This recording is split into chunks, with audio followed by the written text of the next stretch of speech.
It's time for This Week in WordPress, episode number 260, entitled, How Many Times Can We Say Patterns? It was recorded on Monday the 10th of July, 2023. My name's Nathan Wrigley, and I'll be joined by 4, 5, 6, back down to 5, up to 6, back down to 3. Loads of different people today. I'm joined by Michelle Frechette, Katie Keith, Birgit Pauli-Hack, Sam Alderson, and Mark Westgard. We're here to talk about the WordPress news, so that's exactly what we do. And the list is as follows. WordCamp Dhaka has been cancelled. We find out why, and also we find out what we don't want to find out about. WordPress 6.3 has dropped support for PHP 5. Mark does join us temporarily for a little bit of a chat about his fantastic new AI in WS Form. You can now create forms with a prompt. The WordPress 6.3 live demo is coming up. I'm going to be joining Anne McCarthy and Rich Tabor, showing you all about what it can do. Gutenberg 16.1 is introducing pattern creation. The WordPress plugin review team has added 6 new people. Louise Towler talks all about the environment and sustainable WordPress websites. What can we learn from that? If you'd like to sponsor the Page Builder Summit, we'd be very keen to hear from you. Beta is the status of North Commerce, and we also talk a little bit about some security news and various errata towards the end. It's all coming up next on This Week in WordPress. This episode of the WP Builds podcast is brought to you by GoDaddy Pro, the home of managed WordPress hosting that includes free domain, SSL, and 24/7 support. Bundle that with the Hub by GoDaddy Pro to unlock more free benefits to manage multiple sites in one place, invoice clients, and get 30% off new purchases. Find out more at go.me/WP Builds. Hello there. Welcome to this episode number 260 of This Week in WordPress. I realise WordPress has been going on significantly longer than 260 weeks, but that's as long as I've been going with this show, at least anyway. So we're joined today, as you can see, look at it. It's like a full-on smorgasbord of people. We normally go with 3 or 4, but today we got 5, and then maybe 6. Let's just press the button and see what. Oh no, it's gone again. Just gonna keep doing that as the show goes on. We're going to be joined by somebody else a little bit later because they've got a really interesting thing happening in WordPress this week. But as you can see, I'm joined by some fabulous WordPress people.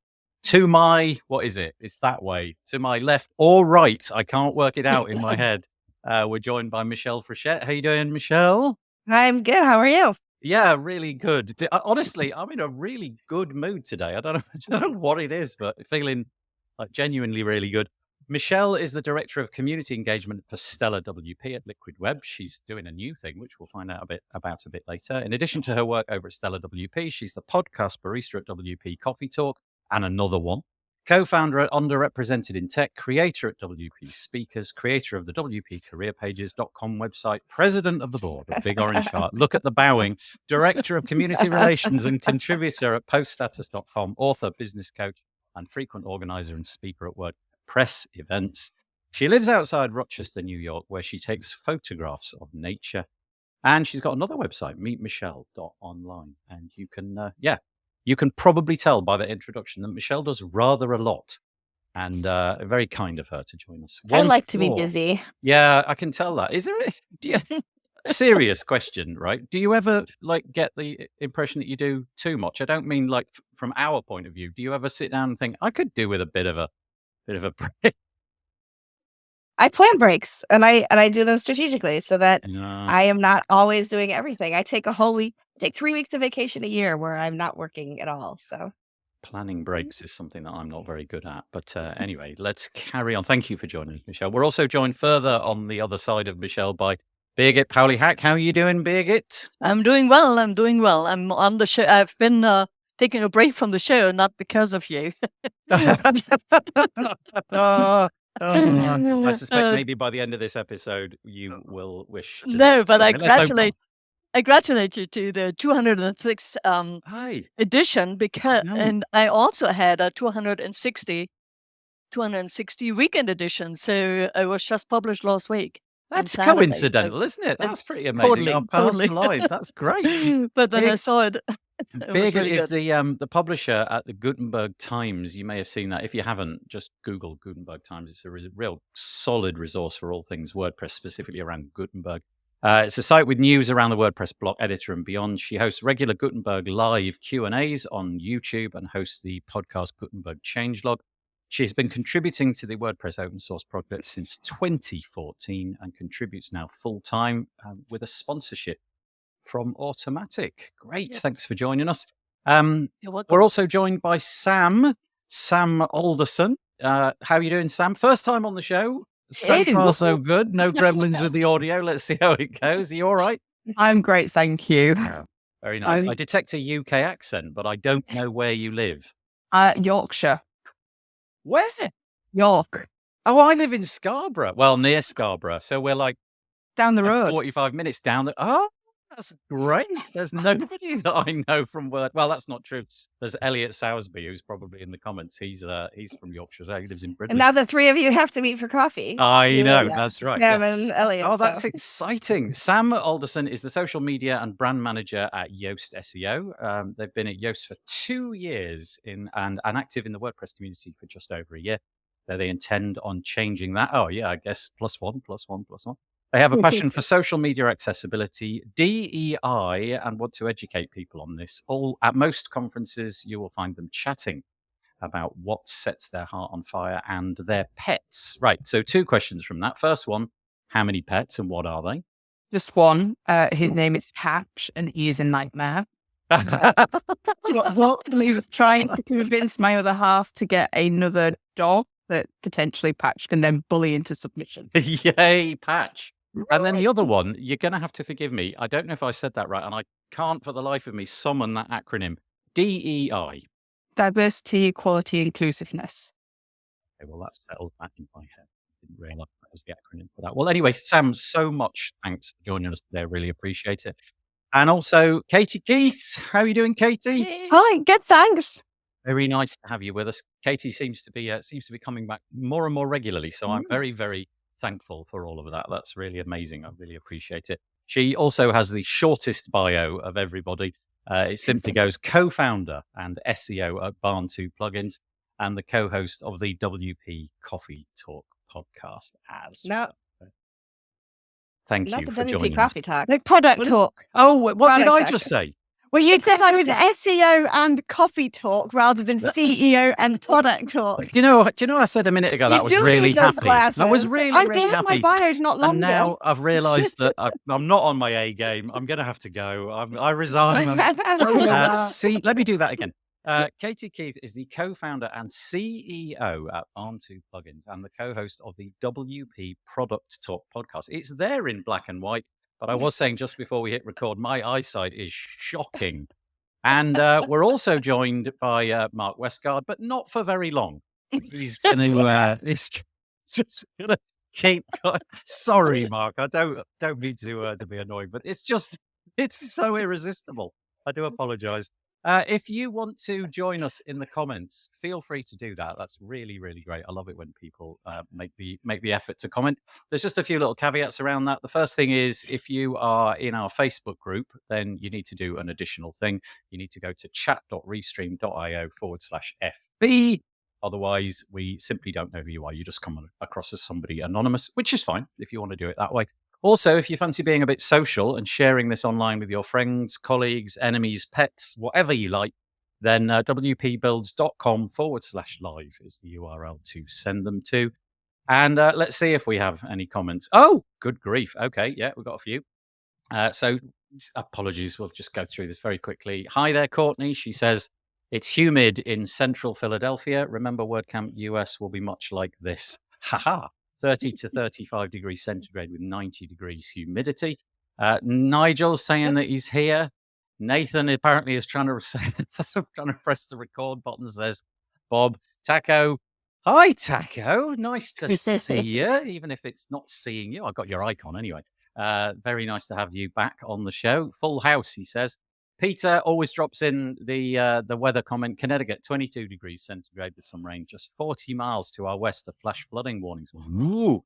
Yeah, we had quite a lot of flash flooding. I was in it yesterday, actually, and it wasn't very pleasant. Hello, ladies, says Courtney. I know each of these amazing women, and hi, Mark, too. Yeah, we should probably just give Mark the opportunity to say hi. Hi, Mark. It's just gone again. I don't know what's... Honestly, Mark, you must try a little bit harder.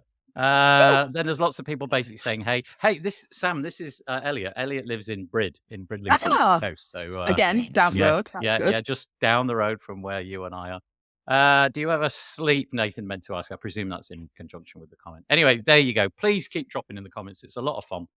But let's natter on about WordPress. There's a little bit of self-promotion at the beginning. I'm really sorry about that. I don't like to do it, but I'm going to do it. The first one is basically our website. You can see that we're sponsored by GoDaddy Pro. Thanks to them for helping us keep the lights on. We've got a couple of events coming up. The first one is with a chap called Mark Westgard. I'm not entirely sure who he is, but I've got this vague memory that I know him a little bit. Maybe you've seen him recently. There he is. And he's done again. He just keeps popping up. I'm doing a show with Mark on Wednesday, and it's the final in our webinar series. 6 webinar episodes, all about WS Form, Mark's product, which, all joking aside, is actually really good. So go and check it out. And we're going to be talking about AI. And actually, that's the reason I keep dropping him in, because we've got a little bit of a bombshell to drop. You may have seen some social media hype about it, but there's that coming up this Wednesday. You can see it on the top of our website, 3 p.m. UK time this coming Wednesday. And then also, just a heads up, I've got a show with Pete Chineri coming up, UI UX show. That's in a few weeks, 25th of July. And if you want to send us your non-profit or your pet project or your charity, I suppose is the right word, project, and get to have a look at it, hit that link and you will get there.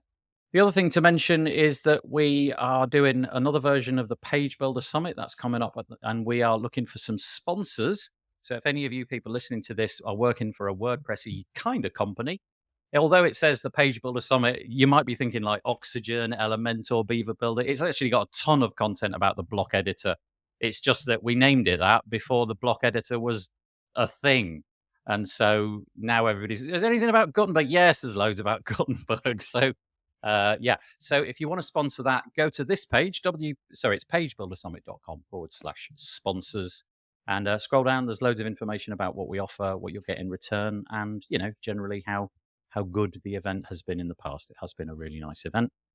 And I think that's it. That's all the self-promotion. Yeah, that'll do. I could go on. Okay.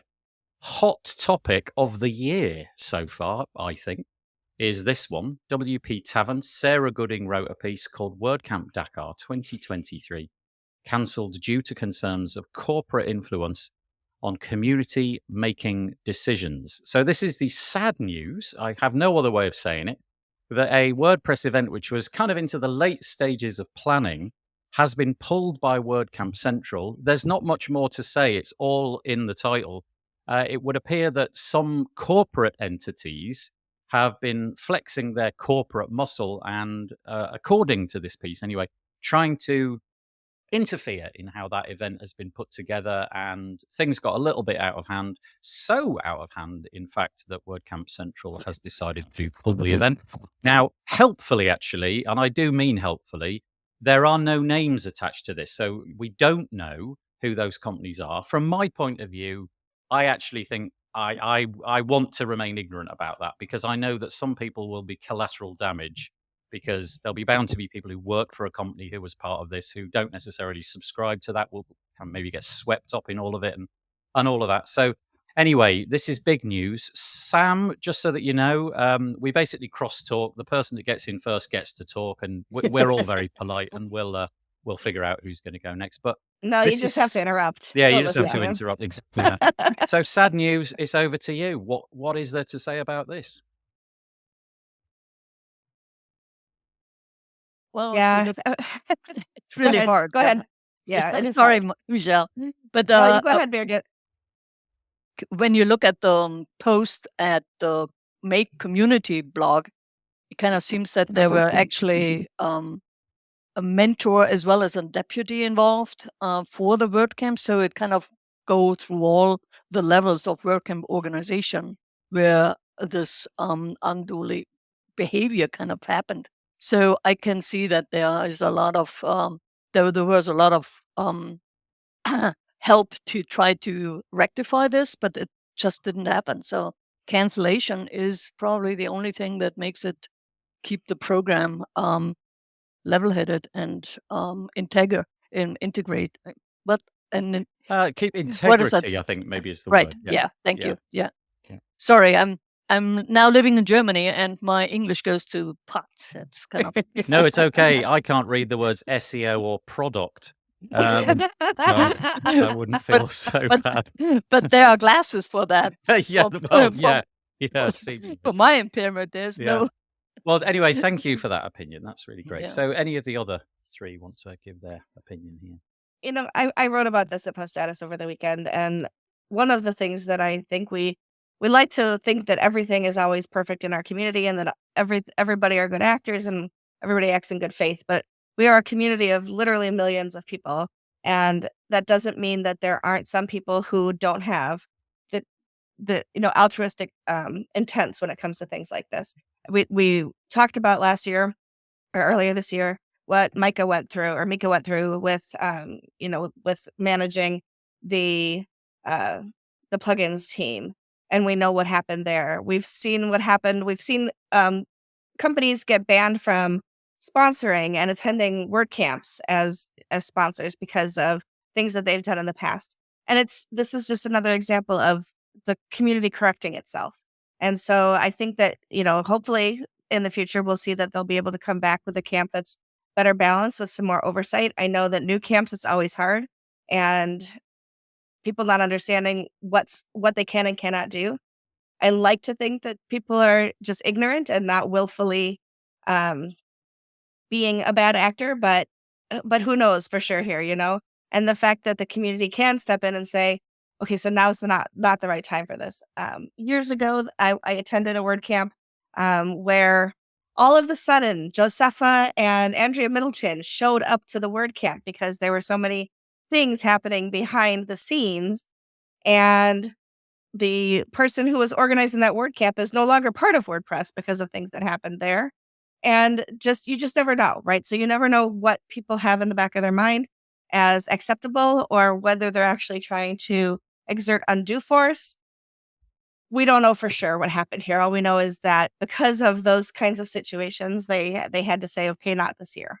And it's heartbreaking, especially for the people who have been organizing and the people who do have the right intentions. And so, I don't know what else to say beyond that, but there have been examples in the past. We learn and we grow and we do better going forward. Can I ask Katie? And I don't know, Sam, too much about your what you're doing specifically over at Yo. So this question may be apropos for you as well. But I know for Katie that you were a sponsor at WordCamp Europe, and I just wonder what your experience of that was in terms of guidelines and boundaries and expectations. In other words, did you feel clear on what you could and couldn't do? So let's imagine the horrible scenario that this had been barred to. You'd have been going to WordCamp Europe and you've been crossing a load of lines. Would you have known what the lines were that you shouldn't have crossed, given the documentation that you received and the information from the event? Yeah, it was clear. They were very professional. They provided a very long document as well as terms and conditions that I had to sign and things like that. I suppose part of it came from my prior knowledge of attending WordCamps. I had seen what the sponsor booths do, so I assumed that was how I should behave. But it's really hard to learn from this as a community if we don't know the detail. I know we shouldn't know names, and I don't want to know names, but I don't know even what sort of corruption or whatever undue influence went on. So if I don't know how companies, other than just using their natural common sense, could avoid it. Well, that's a good point, isn't it? I hadn't really thought about that. When I read this piece, I was happy not to see the names of individuals. And like I said, I was happy not to see the names of companies because I didn't want people to be the collateral damage. But you're right, and I hadn't thought about that. It would. I can't see a problem with saying, okay, this was the type of thing that was done. This action was unless, of course, there's a direct correlation between the action and the person or the company involved. Maybe if there's a path directly between the two things that's inextricable, perhaps that's why they've kept it quiet. I don't know. But yeah, you're right. It would be good to know what boundary they crossed, so that we can, in the future, make sure that doesn't happen again. In fact, in the comments, Elliot, sorry, not Elliot, it was Cameron, I apologize. Cameron, who was on the show just last week or the week before, makes that point. He does want to know who was involved, and he does want to know what was going on, because he said, how can we learn from this as a community unless we know the specifics of it? So there's obviously a different opinion there. So Sam, over to you. I don't know if that question does apply to your work at Yoast. You may just have an opinion outside of Yoast anyway. No, I was just thinking about what Casey said. I'm kind of hoping that whatever went wrong to this gets fed back up into the instructions that sponsors actually get given, because you do get quite a lengthy document given to you of like, this is what you can do, this is what you can't do. Because I've attended maybe 4 or 5 WordCamps in the past 18 months or so. So I'm still very used to like all the guidelines and what you can and can't do. So I go to Taco and say, can we potentially do this? And he goes, no, you can't do that. I'm like, okay. So I kind of hope that anything that I'm like you, Nathan. I'm glad that they've not named names, but I hope that that's been fed back up to the guidelines and sort of like, okay, this is what you can't do, so that the next person knows that they can't do that basically, and we stop it where it starts basically. Courtney, who always knows everything, really, it would seem, about WordPress. She's truly incredible. What Courtney doesn't know about WordPress doesn't seem to be worth knowing. She says, Angela left a comment near the end with a few more details about what happened. Yeah, I confess I got to Cameron's comment and then didn't have time to read on. So, okay, let me just quickly scroll down. Was that the end of that piece? The word Angela at all in the article? Yeah, it says Angela left a comment near the end, but I can't see. It's so there were 5 kind of things that she shared. One is insulting and personal attacks. Oh, brilliant! You've got this information. That's great. Thanks, Birgit. Yeah. Good. Okay. So insulting and personal attacks was one. The second one was public and private harassment. And then influencing and enticing harassment. And then retaliation in response to reported behavior. And then discrimination. So I agree. Yeah, the details need to come out. But only reading those 5 lists, 5 items on the list, I don't need to know more. No, I don't. Yeah, we all know not to do that, don't we? That does come under what everything. Right, that's pretty standard. Yeah, I that's fascinating actually, because the list that you've just given is actually worse than I had imagined it would be. It has to be. Well, I don't know if you. So I have been organizing WordCamps, WordCamp US 17, 18, and 19, and the amount of work that goes into vetting each organizer, each sponsor, each volunteer, each speaker, every speaker, they go through a certain thing. So if they cancel a WordCamp, there is, actually go to that. Yeah, they had to had many, many conversations before, and many, many opportunities to improve on the behavior, to stop it and kind of move on. Yeah, because that's our community. There's always a second chance. But if somebody misses 2nd, 3rd, and 4th chances, then it definitely needs to go. And kind of we need to cancel that, because it, as you said, it endangers the integrity of the program itself. But it also, I don't think there's anything more to say about this. It was really bad, and it was bad on multiple levels, and they tried to improve it but couldn't and had to cancel. Yeah, it's kind of Yeah, I'm going to raise a piece in our private chat. Michelle dropped a piece which is actually really helpful, in that one of the paragraphs gives me a bit more insight into what's going on. So I'll just raise that onto the screen. So this is on the Make WordPress community. It was Sam Suresh on the 3rd of July, and it's about Angela's comments are at the bottom of this article. Yeah. So I spied Angela's comment, which I presume is what it's July 5th. Courtney, So this probably is the paragraph which caught my attention. Unless there is an immediate danger to any community member, give up today, Nathan. To any community, remember, yeah, that's good. To any community member, reporters are given choices in proceeding or not, and we'll often share our communications with reporters so that they have visibility in our approach. So maybe that's the killer piece, is that there was just some kind of threat, perceived or otherwise. That's really sad. That I said at the start of the show that I was feeling really great. Now I'm feeling a bit, less than great. But I guess some things are going to go that way. I would be interested to know, from what I've just heard, I'd be interested to know if there was some level of sponsorship in that. In other words, I wonder if somebody thought that because they bought a sponsorship package, if they believe that allowed them to climb the rungs of a certain ladder, and it gave them influence in certain things. That would be interesting to see. Or if it was just a company with, I don't know, lots of history, clout, many employees, bought lots of attendance tickets, who knows? But yeah, really, really interesting. So sad news, that one, I'm afraid to say. Yeah, absolutely. Yeah, agreed. Yeah, and obviously my thoughts go out to all the people who have just purchased a ticket to that event, want to go, and now have had the rug pulled from under them. So I am sorry for those people who've had that awful thing. We do better. Let's see if the next time it comes around, if things can be different. Okay, on a somewhat different note, if you're a developer with WordPress, this is going to be no news to you, but we have a fair few people listening to the show who are, how to describe it, they're not technical. They don't regard themselves as technical. So this might be of interest. WordPress 6.3, which is coming around fairly soon, more of that later, is dropping support for PHP 5. Now, again, you may not know, your WordPress website is running on a piece of software called PHP. And each period of time, a few months, it gets an upgrade. And some of those upgrades are so significant that they give them a new number. So number 8 is kind of where we are now. And PHP 5 is really long in the tooth. It's very old, and really it's time to drop it. There's a whole bunch of reasons to drop it, the most notable of which is probably security on your website, but also the performance that you're getting on that website. It's time to change, basically. There's a lovely little graph showing where we are at. The big slice of this pie, over 50%, is PHP 7.4. That seems to be where most people are residing. But if you can get yourself up into the 8s, if your plugins, themes, blocks, and all of that support it, that would be a good idea. Lots of reasons for that, as I said.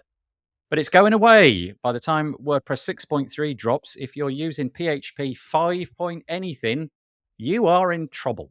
So make sure that that's not the case. I'm sure that Mark Westgard will have something to say about that. Mark, anything on that? No, apparently not. I can see him on the screen. He's absolutely wetting himself. He thinks this is really funny. I'm going to keep doing it. That's a good job, I know him. So hand it over to you. There's not a lot more to say about that. Shake your head if you've got nothing to say, and I'll just quickly move on. No. All right. Let's move it on in that case. Right. Okay. It is time to fight. Let's finally get him on the screen. The reason I've been toying with Mark is simply because Mark approached me earlier in the week. Well, actually, during the weekend, I think it was, to announce that he's got a new thing. Mark is now on the... I apologize, Mark. That was... You're talking about discrimination. Yeah. Right. Abuse and all of that. So we've just dropped Mark into the call. He's going to be here for like a few minutes just to basically show us what he's got. I really was beguiled by this, so I thought it was worth doing. Essentially, what Mark has got is an AI solution to build out your forms. So you're used to things like ChatGPT. You ask it a question and it supplies you with some text, and we're at the forefront of all that. We're now at the point where Mark has managed to, goodness knows how many sleepless nights he had. He's managed to make it such that you can type in a prompt in a little modal that pops up in WS Form, basically telling the plugin what form you would like to have built for you, and off it goes. So you showed me a couple of examples. You typed in some, reasonably complicated things. Do you want to just give us a little bit of insight? What's your thinking here? How long's it taken? Where's it going to sit in your product? Are you offering this out for free? Are you going to pay for it? What's going on, Mark? It's a free add-on right now, and it's we've been playing around with OpenAI for a number of things. We already had an integration with most of the OpenAI endpoints. And what I mean by that is, asking it a question and getting a response back, or describing an image and having that image put into the form, into a file upload field. And I've seen a lot of AI implementations where you can type a description in and it will give you some code back where you can actually do code snippets. And I thought, well, maybe we could take it a step further and actually use that code snippet to build something. And that's basically what we've done. So I can give you a quick demo if you want. Yeah, that'd be great. I've just been showing a video on the Yeah. screen whilst you've been talking. So what you can see on the screen is the modal. You tap the button, type in. You can see, you can't just say, make me a contact form. You need to be, well, maybe you can. Maybe that exact scenario is probably all right. But you have to be fairly specific. You have to lay things out. And I think really we're now learning in the same way that we learned SEO and how to make a search engine give you back what you wanted. I think a lot of us are learning how to use AI prompts. They call it prompt engineering, I think. So that you lay out very clearly so that it doesn't have any tripwires or impediments to fall over. So we can see that on the screen. You type that in and you're off to the races. Yeah, go on. Give us a quick demo. You're going to have to share your screen and I'll take mine down and you be able to see yours up. Right. Okay. Let me raise that up onto the screen. I will take mine away. Can everybody see that? Can you all see what Mark's doing there? Yeah. I realise that our little icons are sort of getting in the way there, Mark. So I might just make us go smaller. Oh, that's fine. Oh, look at that. That's fine. Yeah, that's good. Let's go for that. Yeah. So basically what you do is you go to the AI generated form template, and this is where you have a prompt and you can type in what you want. You can do a very simple prompt, just like you said, so just for fun, we could do something like a form for designing a dinosaur and then hit create. That's what we all need. That's great. And it will build a form. Yeah. And it will do it. So, and it will even fill out things like select drop downs as well. So it'll fill out all the stuff behind the scenes. Now, do you want to do something a bit more complicated? You can give it a few more prompts. Things like a contact us form. Obviously, we've got a template for that already. You can do that, but just give you a quick example. I won't type it in. I'll just copy and paste it. Let's create a form. See what it says for those people listening. Create a form for sponsoring the page, but get in to create a form for sponsoring the Page Builder Summit. And now my eyes are failing me. There are 4 sponsor levels with the names listed out. Add a payment method button, add some instructions, first name, last name, blah, blah, blah, blah, blah. Request the logo. Right, go on, create it. No. Let's see what it does. Hopefully OpenAI won't let me down today. Okay, so we're on the cogs going round. There's nothing we can do about that. We need it to. It says OpenAI error. It's so guaranteed to go wrong the minute. It's guaranteed to go wrong whilst we're on. Let's try it again. Let's see what happens. If it doesn't work, then booyah! Oh, it has worked. Okay, there you go.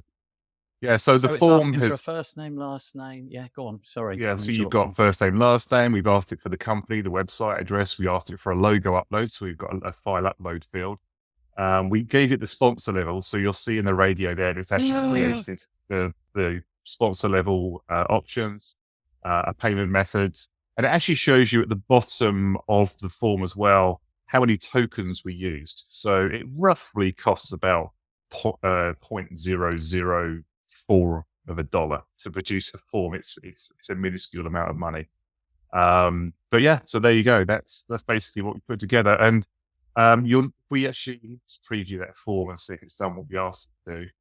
So there you go. You've got your logo, you've got your sponsor levels, et cetera, et cetera. So one of the other things that you can do with it as well, I'll just give you one more quick example. I'm loving this. AI. So this time I'm going to ask it to add some help text to each field to help with accessibility. So if we hit create on that, hopefully it'll go a little bit further and we'll actually put help text in each of the fields. You see there, because we've asked that, it's actually filled out all of the help text on the field. So when we look at that form now, we've actually got help text on every field. So yeah, and there's a lot more we can do with this. We're hoping to add conditional logic to it and things like that. So very quickly, the way it works is we use prompt engineering behind the scenes, and prompt engineering is where you can build a prompt, give that to OpenAI, and we inject the request that you give into that prompt engineer into that prompt. And then we're able to, as much as possible, get OpenAI to give us the data that we need to then interpret to build the form. So that's where we are with it. I love the fact that you've come on the show. I've actually put you in the show. And now if I put a comment up, there he's gone again. I've got again. Totally obliterated by the comment. It's never not funny, Mark. Always in the wrong place. Mark, honestly, I am so impressed. I have a feeling that you might be the first to market in the WordPress space with this. If that is in fact the case, bravo, congratulations. I'm sure it did keep you going late at night. Just one quick reminder, if you're watching this, Mark will be joining me and we're going to do a full hour, possibly some more, but I won't be bouncing him in and out. Although you never know, it might be kind of a nice meme. But Mark, thanks for showing us that. So that's WS Form. Go and Google it and you can find out about that. And he's always available on chat at any time of the day or night, it seems. He contacted me at like 4 a.m. or something to tell me about it. Very exciting. Thanks for dropping in, Mark. Really appreciate it. Yeah, thanks for having me. Take care. See you later. Bye. What did you make of that? It's pretty amazing. Isn't that great? I think that's really, really, really cool. So, yeah, well done, Mark. Thank you so much. So, yeah, as I said, join me with Mark on Wednesday and we'll be going through that piece again. We were talking earlier about WordPress 6.3. I don't know if any of you guys, I imagine Birgit probably has a lot to say about this, but WordPress 6.3 is coming down the pike very, very soon. There's going to be a live product demo. It's happening on the, let me get this right, because I don't want to get this wrong, because it matters to me that I get this right, because I'm actually co-hosting it. It is on July the 20th. 2020, and it's at 4 p.m. UTC. I believe it's 5 o'clock in the UK. But it's 2023, right? Yes, do not show up in 2024 or indeed 2022. You missed it. And Anne McCarthy and Rich Tabor are going to be going through the various bits and pieces. What's changed, basically, since WordPress 6.2 became WordPress 6.3. It's going to last about an hour. It's very informal. It's a bit like this conversation here. We've got the guests on the screen. They're going to be showing a slideshow. So I will link to this in the show notes and you can sign up. But Birgit, 6.3, what's exciting you about it? Oh, what's exciting me about it? Well, I really like that the site editor gets kind of, it's much more comprehensive. It gets its own menu on the left-hand side. And you can access the pages that you have on your site. You can edit the pages. And if you get into a template area, you can edit the template. So it's really, you don't have to go in and out of site editor to edit the content on pages. You still need to do it for the post, but it's all there. And you can then also start styling. There is a change that I want everybody to know, and that is that reusable blocks are now patterns and they are synced. Yeah. So in opposed to the other patterns that are unsynced. And because they're pretty much the same system, they only have one difference, is that when you change them in one place, the sync patterns update every instance where you use them throughout the site, and the unsynced you just change it in that one post that you're using it, and then you can reuse the shell someplace else without having the changes to propagate over the whole site. So that is kind of a great start into also, combining them starts actually to also have partial sync patterns later on. Yeah, like patterns where you only want to change the style, but that style should be like the color or the round corners, the radius of the corner. You won't propagate over all the patterns where you use them, but the content could be different. So that's a partial sync, or you just change out the button, but the rest should be the same. So, but they haven't found, so that's the start of having a lot more control over patterns. And what this also brings is that you can create patterns on your site without having to do PHP or get them from the directory. You can really kind of say, okay, this is, I really like, I want to reuse this for later on, like column, 3-column with header, picture, and kind of design, and then just make it a pattern, and it shows up in your pattern library in the site editor. So those things are really finishing up what the site editor wants to do. It's not yet complete, of course, but it's really showing the potential of the site editor also for the next step that kind of is, how does the WP admin gonna change sooner or later? Yeah, so those things, yeah. Yeah, thank you for that. I must admit, when the whole so reusable blocks are gonna become patterns. The naming of I'm still a bit confused. So if a pattern's just a pattern, so this sentence is going to be so weird, but here it comes. If a pattern is just a pattern, is it called a pattern? And if a pattern is a syncable pattern, is it called a pattern that syncs? What? So it's a unsynced and synced. That's the difference now. Okay. Yeah, but they're all patterns. So that you preface the word pattern with it. So it's unsynced pattern, synced pattern. Yeah. Got it. Okay. I'm going to have to get my head around that. I'm going to get that wrong so many And it's times. also going to be in the interface like that. Yeah, you will have a little moniker. Is it a sync pattern or is it an unsynced pattern? You can always make a sync pattern. You cannot go back to a sync pattern to kind of make it an unsynced pattern. You can copy it and then make it an unsynced pattern. But they couldn't kind of figure out, how to unlock the other instances of that pattern. So you can't change that. But that's a little small thing. You can do, create duplicate and then go further with that. Yeah. Every week I write down the name of the podcast show as we're recording it. This one's going to be called "How Many Times Can We Say the Word Pattern in One Show?" I think we've probably done it rather. Or how many times can I make Mark Westgard disappear? That might be another one.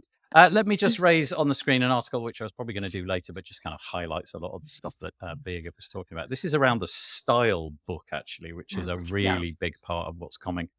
This is so nice.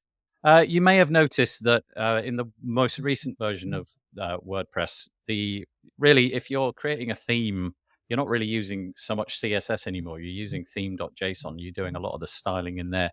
And this article, it's actually called The Style Book, a one-stop shop for styling block themes. It showcases that. I will link to it in the show notes. It's on the WordPress.org developer blog. And it goes through how you can actually make that happen. It's really cool. Nice, simple examples to show you what's going on.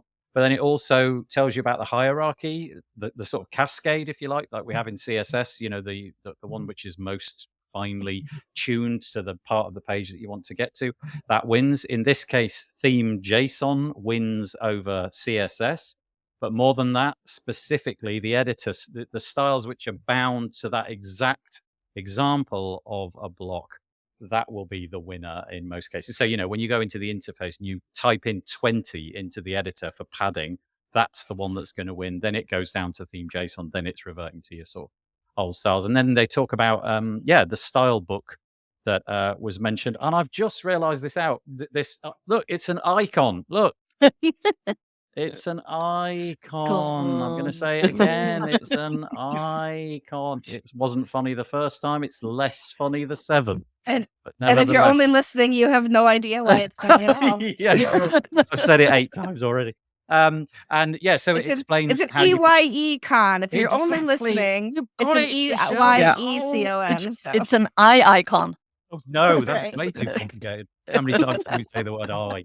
Is also what this episode is called. But this style book enables you to see on this one page pretty much everything that might appear on your site. So all the blocks that are going to appear on your site appear on this style book. So you can just change the settings and see what it would look like on every example. Obviously, it's kind of an isolated example. It's not how it's going to look in the context of all the other bits and pieces on the page. But nevertheless, it's just really nice. I really do like this a lot. So I realized me and Birgit have hogged that conversation. The real thing was about WordPress 6.3. Katie, Sam, Michelle, anything to add to that? I'm good. I'm actually really looking forward to the 6.3 because my own personal blog needs a massive overhaul, and I do not do any coding whatsoever. So I'm really looking forward to being able to just go play and drag and drop and do things. And the style book is just like next level of like have your branding in your website is just makes life so much easier. Can I ask a question, right? Honest answer, and big it, cover your ears. You don't know what's coming. Sam, honestly, how easy is the block editor to work for somebody who is... And she's gone. Honestly, how easy is it for somebody that doesn't really do that sort of coding piece? Are you finding it like, is it basically getting easier and easier over each iteration, or are you still smashing your head against the desk going, no, why doesn't it work? It's getting easier in places. I will not lie. I will smash my head against things when I'm like trying to click on something and it's not highlighting. I'll be like, right, okay, just calm down. Yeah. Pixel perfect needs to be done. But it is so much easier than it used to be now. Yeah. And I just think 6.3 is just going to make it even easier as well. I don't think it's going to be much more difficult for people to just pick up WordPress now and be able to just manipulate it in the way that they want to. I think the style book's a really interesting idea for somebody that doesn't do the code as well, because just that sort of visual thing, I the first time I opened it, I totally got the premise of it, because I was looking at it thinking, that's everything I want to see right there in one interface. It turns out, visual stuff, I'm not a good designer at all. I keep saying I've got the design potential of a potato. But but being able to see all of the bits and pieces there and make little modifications that I want, knowing that they will then be reflected wherever they be on the website, that's been really, really helpful. So, okay, that's great to know, Sam. So big, you can. Turns out you didn't need to cover your ears up. It's all fine. Yeah. But I really would want to know, if there's anything that kind of really raises the bar or kind of is not really. But I really like also on the style book that all your custom blocks show up there too. So if you have blocks from WooCommerce or from Jetpack or from some of the block like Stackable or co-blocks, they show up in the style book as well. And when you change the style variations, like where the color and the font changes the whole site, you could actually see how your blocks behave, even the custom. But sometimes you need to connect with the plugin developer and say, look, I changed the style variation, but your block doesn't behave well enough. What can we do? So that's certainly something. It's not the surprise anymore. You really see everything. Yeah. And one feature I really like that kind of got me excited as a developer is the command palette that is coming to WordPress 6.3. We've got the name at last. Yay! Yes, we got the name. And it's going to stay around now. I think it should have been called Brian or Hermione. That was what I was nominated. Well, I always call him Fred, but... So the command palette is a bit like Spotlight on the Mac. If you've got a Mac, you can invoke this one short. It's like this little window which pops up, and it's a search bar, and you start typing, and it cascades beneath it all of the different things that you can do. And you can say open template or open pattern or edit page or delete page if you want to. I wonder if you type in kick Mark Westgard off the call. I wonder if it'd do that. I'm going to milk this for everything it's worth. You know what? You can create your own commands for it. There's an API for that. Honestly, I'm going to get in such trouble. So yes, the answer is yes. Yes. The answer is yes. That's another good name for this podcast episode. The answer is yes. Katie, obviously working for a company which develop all sorts of WordPress products, particularly around WooCommerce. Are there any gotchas that you've had or any excitement that you've got about 6.3? I don't know how closely you particularly follow that. Yeah, not that closely. We've been quite slow, and where we have tried to integrate with blocks and things like that, we've come across quite a lot of problems. So we are mostly still short code based, even though we don't want to be. For example, we have plugins that affect the visibility of areas of WooCommerce, and with the WooCommerce blocks, we weren't able to make it work with some of them. We also have a WooCommerce filter plugin, and we couldn't reliably get our filters to work with the blocks because some of the hooks in it were actually marked as experimental and things. And so we're kind of just watching it stabilize more and more over time so that we can integrate more closely and more reliably with it. But at the moment, we're in the uncomfortable situation where we get as far as we can with these things, but some of our documentation does say this doesn't work because we're waiting for the Gutenberg, to continue on its path. I'm kind of curious it's not about. nice having to do that. Yeah.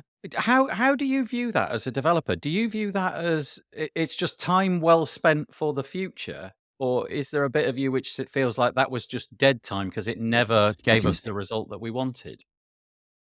Well, it's important because at least, even if it was impossible at the time, Right. we've been able to document it so that when customers ask, how do I use the filters with the product category block or whatever, then we've done that testing and we can document it. And sometimes we've made compromises, like you can use it with the non-Ajax version or something like that. But yeah, I look forward to the fully kind of mature version which continues all the time. So obviously this next release is another step towards that.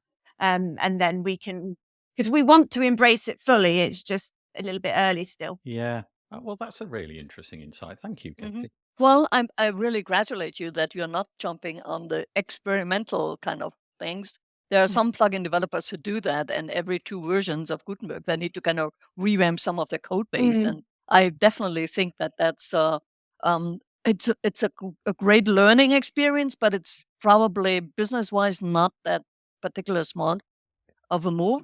But it's also kind of experimenting with the things. What we probably need from the extenders community, especially those that go, you provide filters for developers to filter your plugins, but also work with WooCommerce. So it's kind of 3 layers off of Gutenberg, right?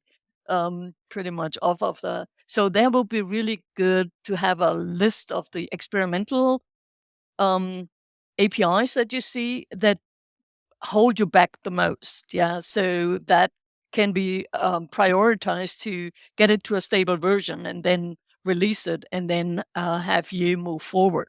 I think that would really help. And if I had no problem to kind of get into a conversation with you one-on-one or so and kind of go through that or so. Yeah. If this product did one thing, it was connect Katie with Birgit and advance the advanced. Yeah, I'm sorry we didn't met. No, that's great. I think that's lovely. Meet at WordCamp Europe, yeah. But Mark Westgard, he was on a minute ago, I think. He says they've been holding off rebuilding customization or in brackets styling tools. So it's exciting to see these recent developments. Yeah, okay. So the style book in particular, I guess, is the thing there. So yeah, all of that was centered around the fact that 6.3, the conversation around that is going to get aired on this call. So I'll put the links in the show notes and you can join us. And I'll be much more polite, basically, without me kicking anybody off. Right, okay. So next thing, this is another serious thing. I think this probably probably could have done with going nearer the top of the show, but here we go.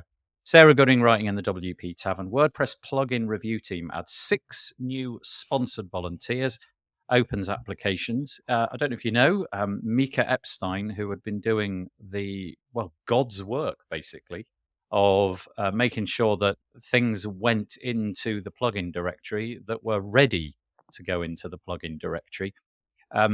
Mika has stepped down. The conversation around her stepping down was kind of a bit bittersweet because she obviously put in 10 years of time, but there was, getting back to the thing that we were talking about Dakar earlier, there were certain conversations that came to light after that meant that really fielding a lot of bile and anger by people in that role. So Mika stepped down. We now have 6 new sponsored volunteers. They are the following people. It's David, apologies if I butcher anybody's name, I'm sorry. David Perez, Evan Herman, Francisco Torres, Luke Carbis, Marta Torre, I don't know, and Paco Marchant, or Marchante, again, I don't know. They're going to be stepping up and doing, it looks like from further down, something in the region of about 5 hours a week. So if they are in fact replacing Mika 1 to 6, if that's the ratio, obviously that's a great thing. I don't know what Mika's commitment was, but almost 40 hours. Yeah. Was it the full week? Yeah. Okay, so that probably won't. Well, no, that'll more or less cover it then, won't it? Not quite, but those 6 sponsored volunteers will more or less make up that chasm that Mika has left. However, if you wish to become somebody that's involved in this enterprise, it appears not only do you have to have the following credentials, but you have to have fairly thick skin. You need to have ability to communicate clearly. You need to be kind and constructive. You have to have a solid track record as a developer. And then there's various other things. It's all listed on this page. The commitment is going to be 5 hours a week, but this is asking for volunteers. So I don't know if there's any opportunity for sponsorship there, but so there's two pieces there. A, the abuse that Mika suffered and how that's bang out of order. And let's hope that these people don't receive any of that. But B, the story about 6 new people who are taking on some work. And I am maybe conflating that they're doing 5 hours. It doesn't, in fact, say that. I was just sort of assuming that that was, in fact, the case. So It says at least 5 hours as well. Yeah, was that not that was not to do with the application process for new people? Maybe that was my misunderstanding. Epstein, is encouraging volunteers to apply if they have at least 5 hours a week, whereas these people, these 6, I feel like they've already gone through the application process. So I'm not really clear on that. Yeah, you could be. So I've been speaking with Marta through Twitter, and she's she's giving 5 hours a week, and she's looking for a company to sponsor those 5 hours. So I know that a lot of the people who are giving of their time that way are looking to find companies that will sponsor the 5 hours, so they're not losing their own ability to provide for themselves by giving up that kind of time. So, hey, Michelle, do you know if there's an official channel for doing that, or is it that each of those 6 people have got to go out and find that themselves? Pretty much have to go out and find it themselves. Although there are, I think, like Aruba has something through GitHub that you can sponsor people. You can also sponsor people directly through Git, and then also, of course, you can talk to the people directly and sponsor them that way as well. So I don't know that there's one official way to do that. Maybe Birgit has a better idea. Yeah. No, there's no official way to do that now. Okay. Yep. Thank you. Sam, anything to add to that before we press on? No, I think it's interesting that it's got to this point and we've not been able to highlight that sooner and hopefully help her get the help that she needed. It's a shame that we do have that little dark corner of the community that people feel like they have to suffer on their own. Yeah, I don't think that Mika is stepping down because of that. Yeah, that has been going on for years and years and years, the harassment and that. I think the 10-year part is more like it's time to do something else. Kind of way. Yeah. But and she has talked about that harassment and how other people that experience the same thing can protect themselves online. I remember there was a talk by Mika at WordCamp New York in 19, where she told finally the whole story about that one plugin person that kind of pursued her on and off the web. But it definitely that behavior is still common and that people don't think they'll find it out about it. Yeah, that's kind of something that it's beyond my grasp, but that's certainly my lack of imagination. Yeah. So firstly, Sam, I think you've coined a meme there, the dark corner of the community. I like that. That's really interesting and sums up the tiny, tiny, tiny, tiny percentage of people who really spoil it. But also, Birgit, what you were saying there, if there is an expectation that these 6 people plus others are going to receive that kind of an email at some point, that's fairly demanding of them, isn't it? Because I know for me, I probably shouldn't say these words, but here we go. If I was to receive an email which was threatening or horrible, I really wouldn't take that very well, I don't think. And if that was part of a volunteer role that I had, I'd kind of like to know that somebody got my back there. And I don't even know what that means, like somebody that I could talk to, some service that I could go to receive some support, because the sad truth is, if that does happen, I would imagine that you're sort of on your own and you just kind of got to do. No, you're not on your own. Oh, good. Yeah, the plugin review team has for a few years back decided that they are not personally signing each email. They just do it kind of plugin review team, and then they all read the same inbox. So if there's something coming back, you don't have to take it personally. It's just kind of that obnoxious person kind of letting out their frustration, but it's not a personal attack or something like that because it goes through the full box there. But that was one of the learning experience or learned lessons from the previous what happened. So that's one thing. And of course, there are certain behavior code of conduct. Yeah, you're right. That happened on the WordCamp is also part of the plugin review kind of thing. So code of conduct violations are definitely reported as well as sanctioned. So be careful. Yeah. Okay. Did anybody have anything to add to that before I move on? No. Okay, great. So anyway, good luck to those 6 people, and that page will be linked to in the show notes if you wish to apply with the knowledge that it'll be roughly about 5 hours a week, something along those lines. So the important topic of our time, or at least I think it is anyway, is the environment. And I did a podcast episode this week with Louise Towler. Forget the fact that it was, I'm really not trying to do the promotion piece there. Please go and listen to it. It's actually really good. Louise was at WordCamp Europe. She was doing a presentation, but also she was pitching to Amelia Capital. Amelia Capital is the brainchild of Joost and Marika, formerly the CEOs, both of them, of Joost, Sam's company. And they have decided to invest in something that Louise is doing.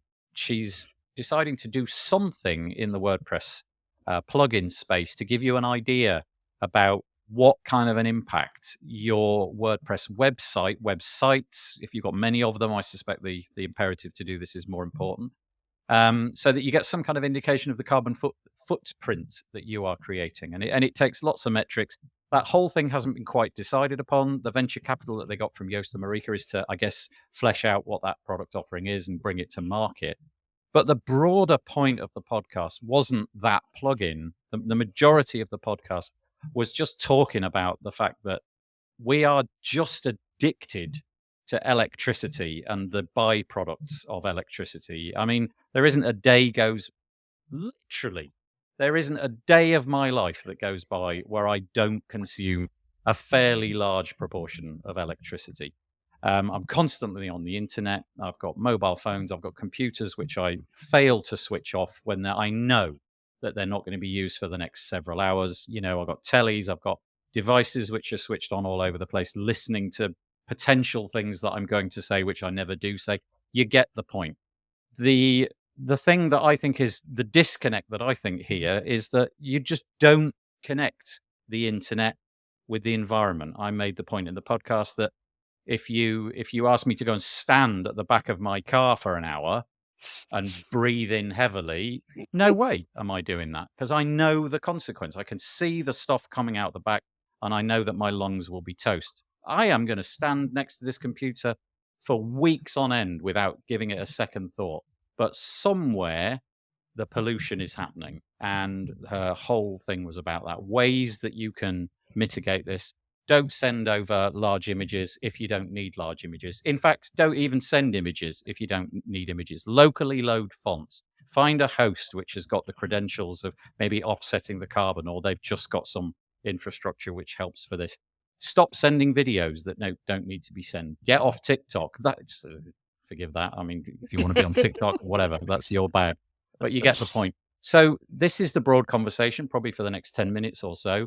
The environment, WordPress, internet use. I don't know if you feel as bad as I do, but I suspect that I will get over the bad feeling that I have remarkably quickly when this conversation has ended, even though I probably shouldn't. And that's the thing, isn't it? Is that you can't connect this to your actual physical self. It's like trying to figure out how much your daily usage actually impacts the impacts the environment is hard to connect one to two. I know for me, it's like things like we've had solar panels installed on the roof. We've done stuff that we've tried to sort of like mitigate that impact. But yeah, just you forget about it because it's not a physical interaction with it. Like you say with the cards, like you see that you know the output that it has. I kind of like the idea, and I get the impression from what Louise said that this is some of the endeavor of the tool is to so Yoast, Sam's company. We all know if you've ever installed Yoast, you've got this like traffic light system inside the plugin, and it's really obvious. If you've got a red traffic light, you've really got work to do. Orange, you're on the way, and green, yay, everything's great. So something equivalent to that, say, in your dashboard that your clients could see, where it aggregates, well, this page has got 7,000 images on it. They're all massive. What the hell are you doing? Red light, as opposed to, well, this is great. It's just text. You're locally loading the fonts. We've got some information via an API, perhaps, about the hosting that you're using. You get a green light.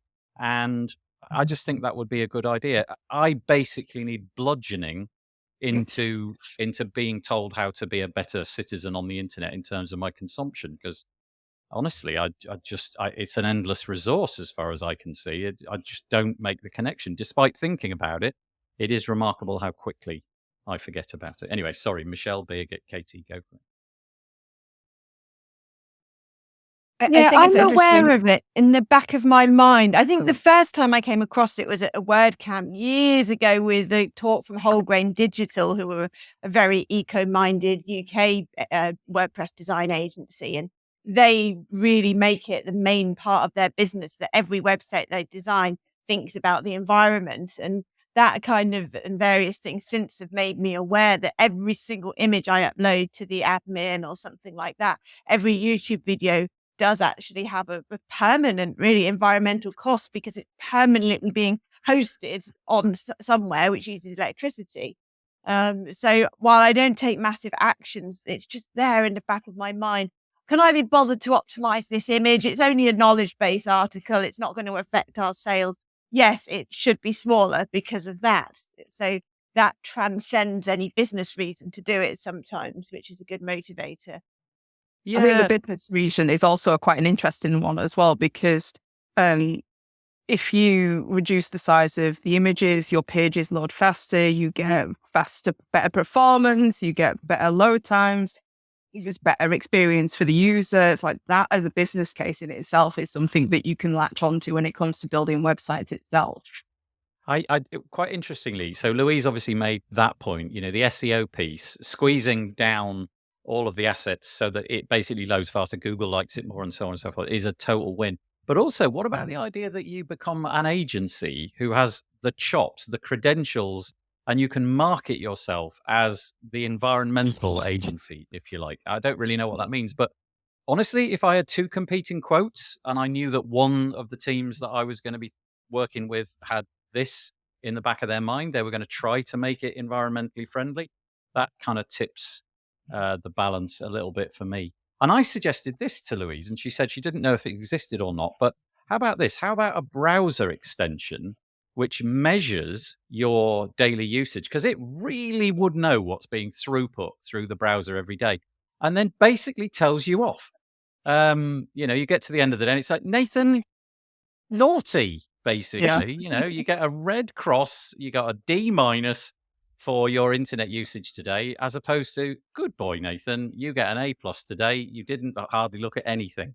And to that point, Bob Dunn joins us. Hi, Bob. The fact that I've been watching, yes, you see the disconnect between what's in my head and what I'm actually doing. The fact that I've been watching this video on a live broadcast for over an hour makes me wonder. Yes, Bob, you're quite right. I don't know. Do you remember? Do you remember when the internet was going to save the trees? Right. So it's like it's kind of like a disconnect, right? Because originally it was like email is keeping paper out of your wastebasket and out of the landfills, right? And all of that was like, this is so much more eco-friendly. And then 2-3 years ago, people started saying it's not really, right? And so it's like there's this huge disconnect in my brain that But this is still better than chopping down trees, You right? are Yeah. But right. it's not. But you're right that there is that, and I had There's totally just a forgotten that shift. argument. Yeah, It's yeah. it's a shift between what natural resources we are overexpending. Basically. I do like the idea of a browser extension which tells me off. It would appear that would be. How many trees you saved by writing Yeah, emails, yeah, and then yeah, how many carbon filters kind of things you yeah, flew yeah. out to the world, and then it's zero something, and it's It's actually not, so well, I tell you what, whether you like it or not, this subject is not going away. Or at least yeah. that's my opinion of it. It's going to get No. louder and louder and louder and louder, whether Yeah. we like it or not. So, yeah, thank you, really hope so, Louise, for raising that really important issue. I really appreciate that. And, I said at the beginning of the show, very happy. And then I started to mess things up and I was less happy. Well, something that always makes me happy is when Justin Tudlock comes in and makes a comment. So that always makes me happy. The plugin and theme review team member. So we're going back to Mika. See the worst parts of the community. I think the plugin review team has probably had the worst of it. I still can't manage to read the words. Okay, that was great. Really interesting discussion. I'm just going to move through a few of these articles very quickly because I know that time is kind of fast running out. Just a quick heads up: if you've never heard of this, I've mentioned it a couple of times, but I haven't done it for a little while. North Commerce is a WooCommerce revival. They're heading into what they're calling their real beta. They've had a few people testing it, but they're kind of launching this, I guess, lifetime deal or something.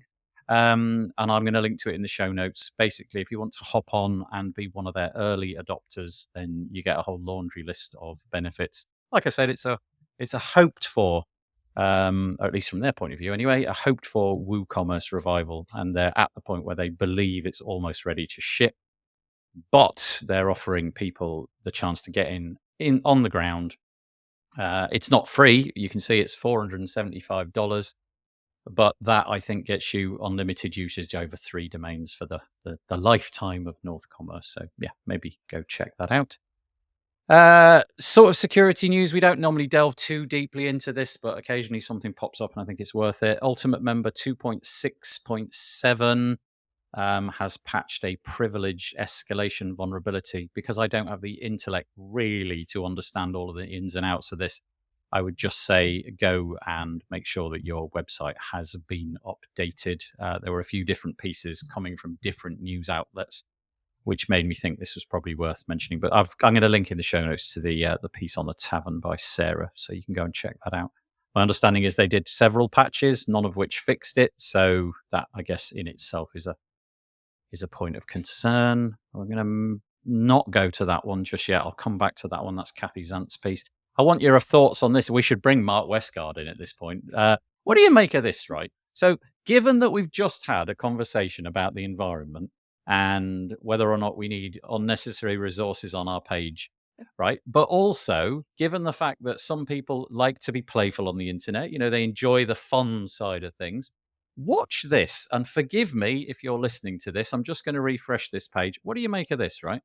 Click refresh. There's a blank page. A guy wanders in with a button. Like there's a cartoon character who's got a button under his arm, and he wanders in and he hangs it in the page, and then the button is there. And then there's a bunch of other characters sort of like hanging around underneath the button, pointing at it. So they're calling this, I can't remember what they're calling, interactive experiences or something. The idea being they've come up with this technology where they put these little avatars on the screen, encouraging you to fill out the form. Now, this is a very jocular, cartoonish way of doing it.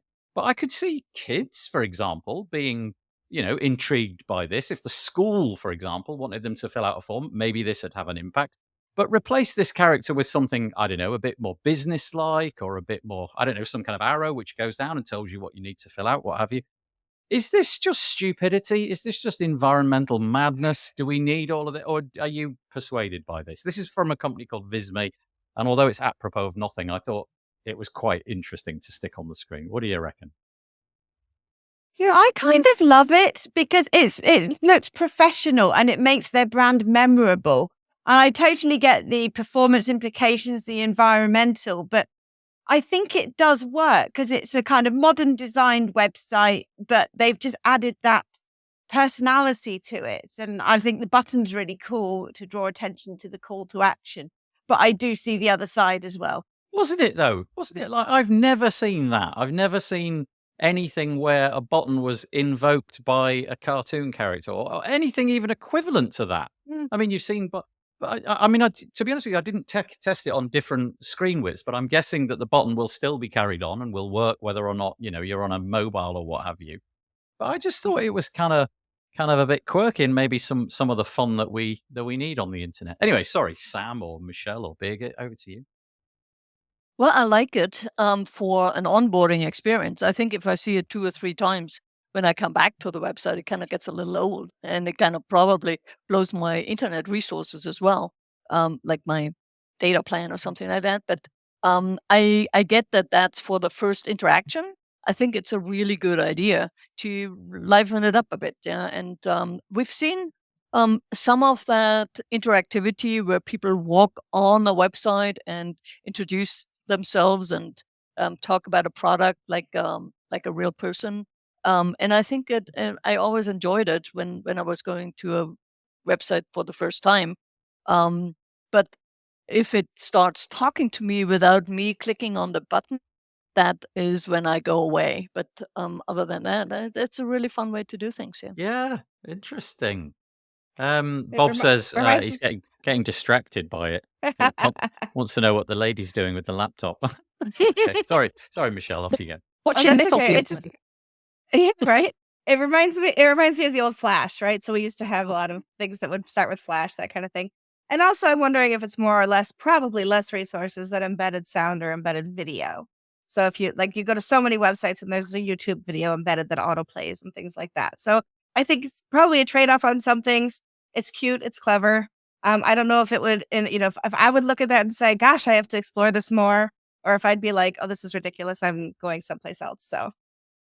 So we're looking at a it'll screen appeal now to some and not to others. Yeah, there's a lady on the screen and she's sort of hanging around on a join the waitlist button, looking a little bit like, come on, fed up. Yeah. And then just keeps reaching down and pointing to the button and drawing your attention. It is kind of fun, isn't it? I mean, we all watch Disney movies. We suspend our belief. We know that none of that's written. It kind of is a bit like that. It's kind of Disney-esque, isn't it? Anyway, sorry, Sam. It's very bit emoji sort of style-esque to it. So I can see where the attraction to like maybe having it, like you say, on like a kid's site to get them to encourage them to do the things. It depends on how someone would execute it, really. But I think it is fun. But I think I'm very much on the fence on it.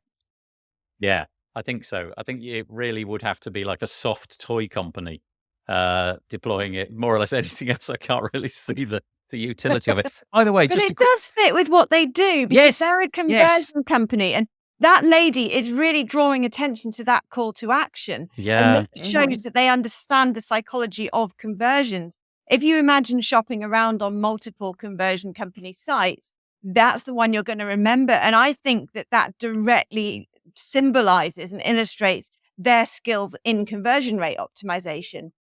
Yeah, do you know what? I think I've got caught up with the cartoon character and that's what they're offering. But of course, that cartoon character could be literally anything. You could really tune it to whoever your audience may be. And that avatar could be a person or just a symbol or just something. Yeah, it's interesting. I've got a feeling if I was to bring this website to Peach's attention from a UI UX standpoint, I think the answer would be a definitive thumbs down. But yeah, and also from an accessibility point of view, well, maybe it just doesn't even get in the way. Maybe if you can get to the button quickly enough and it does actually say join the waitlist, it doesn't really matter so much. But yeah, good point, Katie. Thanks for that. By the way, did anybody hearing Sam a minute ago? Was her audio phasing in and out, or was that just me? Yes. Sam, you might just want to refresh your browser. We'll just hop you straight back into the call. We've only got a few more minutes, but it was like half of you we could hear and the other, like we missed half a second, then we heard half a second kind of thing. So just refresh it. It's often the cure for all problems. So anyway, that's on the Visme website. Visme make sort of basically spreadsheets and things like that. It's a sort of presentation layer for the internet. It's a really good company, actually. Max says he really likes it. He wants to rebuild something like that. He says he loves it. So yeah, there you go. And then Mark says, sorry, Bob says, don't give Mark any ideas. Mark from WS Form. We'll find him popping up on our screens. No, I did show it to him, and I didn't get a particularly a positive reply. Let's put it that way. Okay, right. Well, let's kind of round this out. We're getting close to the end. Firstly, we mentioned at the very top of the show that there was an additional WordPress podcast that was coming into existence. It's Michelle, WP Constellations. Nice name, by the way. Thank you. This is episode 1. Who are you doing it with, Michelle, and what's the intention? So my co-host is Jeff Chandler, who people probably know from the community. And the intention is to talk about what's going on in WordPress. But we have a lot of podcasts that do that. I realize that. But we're going to dig into specific plugins, specific, projects and things like that. The first episode is out as of last week, where we talk about the new form builder in Give WP. The second episode, which is coming out next week, I was in Europe when that, or maybe not Europe. I was somewhere else on vacation when that was recorded, and Jeff interviewed Shane Perlman and Marcus Burnett about AI. So it's not an internal podcast; it's for everybody. But we will, of course, talk about some of the Stellar products and what we're doing as well. But it's kind of exciting. So actually, we've scheduled Mark to come on and do some more with what he's doing with his forms. And if people are interested in coming and talking to us, they're more than welcome to DM me anywhere, and we'll discuss if it's a good fit for the podcast. I have a lovely graphic to raise at this point, and perfect. Love this stuff. This message is approved by Mark Westcott. Oh, that's brilliant, though. WP Constellations. You can find it, though. It may not be, if you Google for it. I don't know if it's got to Google yet, but stellarwp.com/podcast, because it's being done on behalf of Stellar WP. So joined by Jeff Chandler. Is that the regular? Is the two of you regularly? Yes. Nice. Yes. Was Jack in? Sorry. I cannot say the words today. It's not working, is it? Was Jeff in Europe with you? No, he was not. Oh, I see. It was the fact you said he Sam, interviewed. Is Sam still in the green room? Right. Did you forget to bring Sam back? Oh no, she's not there. Okay, just checking. Yeah, if you can message her and ask her if she's having gremlins, then yeah, that'd be great. But no, she's not. I keep looking periodically, but she's not there. Okay. So there's that, and also Katie brought this to my attention. This is over on the Barn 2 website. I don't know, Katie, forgive me if it's new or not, but we've got something on the screen called Barn 2 plugins, and it's the WooCommerce shipping calculator. What's this? Is it new? If not, what does it do? Tell us more. Last Thursday. Nice. Yeah, sometimes we release plugins that just do one task, which is missing in mainly WooCommerce. And with this one, we noticed that how many times have you bought something on any online shop and you put it in the cart just to find out what shipping is going to cost? And then if that's too expensive, you abandon your cart and go somewhere else. Every single time, Katie, is the answer. And that's how WooCommerce is built, because the shipping calculator only appears on the cart and or checkout. So this simple plugin we've built, it lets you put the shipping calculator on the product page, whether it's like above the add to cart button or as a separate tab next to the product description and the reviews or that kind of thing, so that people have clear shipping information to help them make that decision whether to buy a product instead of afterwards, which to me seems upside down the way it naturally is. Honestly, I'm not exaggerating. I did this merry dance yesterday. I was buying something from a company. I won't bore you, but basically there were 4 things that I wanted, and I went through every permutation of putting those 4 things in to see what the shipping would be. And it turned out that if I bought things in 2 separate consignments, I could get the shipping at more or less half the price, which is kind of curious. So I get this pain. I totally understand. That's really clever. Bravo. Nice. That totally suits me. This is great. Thank you very much. So this is barn2.com. And the plugin you're looking for is called WooCommerce Shipping Calculator. It goes without saying, it works with, WooCommerce. So there. There's a comment about that. Will WooCommerce transition to more atomic blocks instead of having monolithic templates? Oh, that That's a question I different don't. comment. I don't suppose any of us can answer that quite at this moment. Right, where are we at? Beergit, I think, brought us something as well, didn't you, Beergit? Yeah. Where was yours? Was it this? Was this the one? Yes. Perfect. That's it's Gutenberg Live Q&A about design systems and theme JSON, and it's really hard sometimes when you have multiple sites or a big multi-site to get the design system kind of every time right. And so the WordPress VIP team built a plugin that combines the Figma design system and the theme JSON, so you can spin up new websites that adheres to the design system that you already built and also syncs back. So we do a little demo there, and then we discuss how that's going to work and how it's working for the WordPress VIP team that work with quite a few agencies. And also have Joni Halabi is going to, so it's going to be David Bowman and Alec Gatas. And Joni Halabi is from the Georgetown University senior developer there. And so we're going to discuss all the different ways how design system and theme JSON can be together.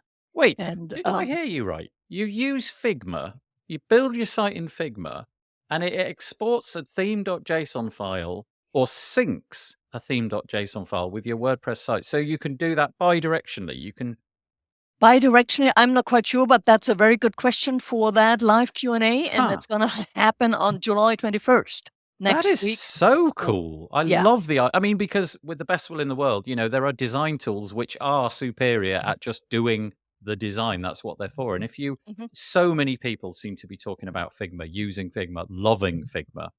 And the idea that you could, even if you just did it one way as a one-off dump after you finished and got the design perfected. Oh, that's great. So this is, I'm going to be linking in the show notes too. It's a Zoom call, and you will get the landing page to subscribe to the Zoom call 21st of July, 6 p.m. Is that London time? It says London. That's London time. Okay, so 6 it's p.m. UK time. Yeah. 1700 UTC. Yeah. Okay, thank you. Oh, that's brilliant. That's really cool. Yeah. And very last thing, which I'm going to spend about 12 seconds on, we have a new social network, if you didn't know. It's called Instagram Threads. And, if you don't have, if you've still got enough time left in your life to write messages online and do all of that, you've got a new thing to share. It's managed to get something along the lines of 80 million subscribers in the space of just a couple of days. I know Mastodon, which I bang on about quite a lot, is more, I think, around the 11 million mark, and it's been going for years and years and years, which just gives you some idea of the power of Facebook. My understanding at the moment is it's just text-based. I imagine they sort of co-opted a lot of people in with a one-click solution. I tried it. I got about 4 seconds in and I uninstalled it. I don't have the time or capacity for any more Facebook-y things. But anyway, I thought I'd mention that if you're into Facebook and all. Are you going to be subscribing? I know that, if you're into marketing, maybe not. Maybe, but there's a caveat. When you delete it, I saw on Twitter, if you delete it, you also delete your Instagram account. So the Instagram is the way into Threads. And so that's kind of one of, I don't know why they did that, but no, maybe which is also why my username still is my married name, because it's connected to everything. So even though I'm divorced, I'm still Michelle Ames on there. But the barrier to entry was much lower than trying to figure out how to work around in Mastodon. Because Mastodon, you have to find servers, you have to figure out, and even when you're logged in, sometimes it's hard to find other people because of how the structure works. This is super simple. Which is always something, you'll get more people signed up if it's easy. I saw a comment from, I can't remember who it was. It might have been Ross Wintle. Forgive me, Ross, if it was you and it wasn't you that made the comment, rather. Sort of said, logged in, noticed a load of unsolicited comments from people that didn't know, and then immediately logged out. That's the thing I like about Mastodon. Essentially, if you don't follow somebody, if you don't follow anybody, your feed is utterly blank. And you cannot change that. There is no algorithm pushing stuff into your feed. It's just a chronological list of people that you follow. And obviously, that's not Facebook's model. It will actually, in the future, it will combine with Mastodon. I'm not sure exactly how that's going to work, but Facebook are a company out to make a profit, so they've got to sort of gain your attention in some way, shape, or form. So yeah. So Max says, didn't get any new users. They just got them over from Instagram. And Sam, I'm sorry, Sam. Sam says, can't connect to this room again. Well, I'm glad that you got most of the way through, Sam. Apologies for that. She says her internet usage is over for the day. That's all we got, I think, on this particular show. It's time for the... Oh, Michelle, straight in there. It's time for the somewhat humiliating wave. Look at us. We're all so compliant. It's great. Check us out. Thank you. We'll be back next week. Thank you to our 5, 6 even. Michelle Frechette, Birgit Pauliak, Katie Keith, Sam and Alderson. And also Mark. I don't know what his surname is. The guy from WS Form. Him. Thanks for him dropping in from time to time. We'll be back next week with another show. Until then, take care. Stay safe. Thank you. Bye for now.